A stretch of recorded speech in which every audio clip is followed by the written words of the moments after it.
മഹാത്മാഗാന്ധി പകർന്നു തന്ന സന്ദേശം ഉൾക്കൊണ്ടുകൊണ്ട് എല്ലാ തരം വിഭാഗീയതയ്ക്ക് എതിരെയും പോരാടുവാൻ സമൂഹത്തിന് കഴിയണമെന്ന് സഹകരണ തുറമുഖ ദേവസ്വം വകുപ്പ് മന്ത്രി വി.എൻ. വാസവൻ പറഞ്ഞു. ഗാന്ധി ജയന്തി വാരാഘോഷത്തിന്റെ ജില്ലാതല ഉദ്ഘാടനം നിർവഹിച്ച് സംസാരിക്കുകയായിരുന്നു അദ്ദേഹം. രാഷ്ട്രം നമുക്ക് നൽകിയ അതുല്യ സംഭാവനയാണ് മഹാത്മാഗാന്ധി. അദ്ദേഹം പകർന്ന സ്വാതന്ത്ര്യത്തിന്റെ സന്ദേശവും ദേശാഭിമാന ബോധവുമായിരിക്കണം നമ്മളെ നയിക്കേണ്ടത്. ഗാന്ധിയൻ ദർശനങ്ങളെ നെഞ്ചിലേറ്റി മുന്നോട്ട് കൊണ്ടുപോകാൻ കഴിയണമെന്നും മന്ത്രി പറഞ്ഞു. സാമൂഹ്യത്തെ പെരുമപ്പെടുത്തിയെടുക്കാൻ സഹായിച്ച രാഷ്ട്രം നമുക്ക് നൽകിയ അതുല്യമായ സംഭാവനയായിരുന്നു മഹാത്മാഗാന്ധി. ആ സമ്പത്ത് അത് ആസ്വദിച്ചുകൂടാ. 2 മനസാക്ഷിയില്ലാത്ത ആനന്ദം അത് ആനന്ദമല്ല. 3 ധാർമ്മികതയില്ലാത്ത വ്യാപാരം അത് വ്യാപാരമല്ല. 4 മനുഷ്യത്വമില്ലാത്ത ശാസ്ത്രം അത് ശാസ്ത്രമല്ല. 5 വ്യക്തിത്വമില്ലാത്ത അറിവ് അത് അറിവല്ല.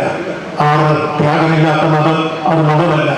7 ആദർശമില്ലാത്ത രാഷ്ട്രീയം അത് രാഷ്ട്രീയമല്ല.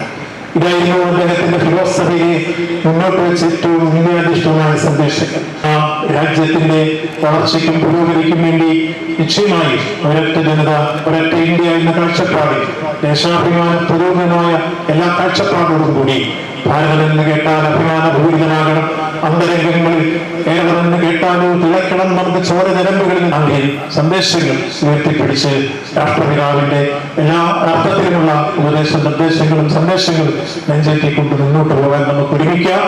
തിരുവഞ്ചൂർ രാധാകൃഷ്ണൻ MLA അധ്യക്ഷത വഹിച്ചു. Advocate K. Francis George MP Gandhi Jayanti ദിന സന്ദേശം നൽകി. വിശിഷ്ട അതിഥികൾ മഹാത്മാഗാന്ധിയുടെ പ്രതിമയിൽ ഹാരാർപ്പണവും പുഷ്പാർച്ചനയും നടത്തി. ജില്ലാ പഞ്ചായത്ത് പ്രസിഡന്റ് ഹേമലത പ്രേംസാഗർ, ജില്ലാ കളക്ടർ ചേതൻ കുമാർ മീണ, നഗരസഭ അധ്യക്ഷ ബിൻസി സെബാസ്റ്റ്യൻ, നഗരസഭ വൈസ് ചെയർമാൻ B. ഗോപകുമാർ, നഗരസഭ അംഗം ജയമോൻ ജോസഫ് തുടങ്ങി നിരവധി പ്രമുഖർ സംസാരിച്ചു. News bureau, Kanjirappally.